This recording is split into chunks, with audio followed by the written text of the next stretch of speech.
নমস্কার বন্ধুরা, সকালে মাছটা বের করা ছিল না, ফ্রিজে ছিল, ওই জন্য সকালেই আমি ভিডিওটা করতে পারিনি। তো 2 ঘন্টা আগে মাছটা বার করে রেখেছি।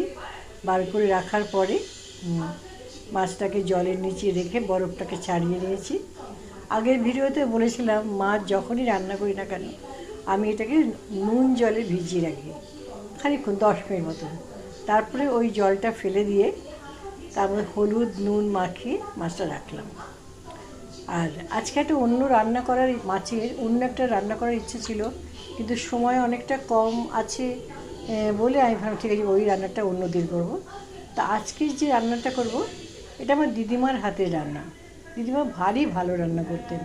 আমরা এখন ভাবি না যে মানে বাদাম বাটা, তারপরে কাজু বাটা এসব না দিয়ে রান্না হয় না, কিন্তু হয়। আমার দিদিমা করতেন এই রুই মাছের একটা ঝোল, নামটা কিন্তু অদ্ভুত, ট্যালট্যালে মাছের ঝোল। ট্যালট্যালে মানে কি, কোনো মশলা থাকবে না। প্রথমে কী করবেন, সর্ষের তেল দিলেন, তেলটা যে গরম হলো মাছগুলি হালকা করে ভেজে তুলে রাখলেন। এইবার তেলটার ভেতরে একটা মোটা শুকনো লঙ্কা মানে ভালো করে পুড়িয়ে নিয়ে যে অ্যারোমাটা হলো, গ্যাসটা বন্ধ করে দিয়ে দিলেন। এবার ওর ভেতরে একটু ঠান্ডা হতে হবে, নাহলে হলুদটা পড়ে যাবে। 8 চামচ হলুদ আর 1 চামচ সর্ষের তেল ওতে দিয়ে দেবেন। হ্যাঁ, আর ওটা দিয়ে দেবেন। তাতে কী হবে, ওর যে দিয়ে অল্প একটু জল দেবেন। তো জলটা ফুটে উঠলে তখন কী করবেন, আপনি যতটা মাছের জন্য যতটা ঝোল লাগবে ততটা দিয়ে দেবেন।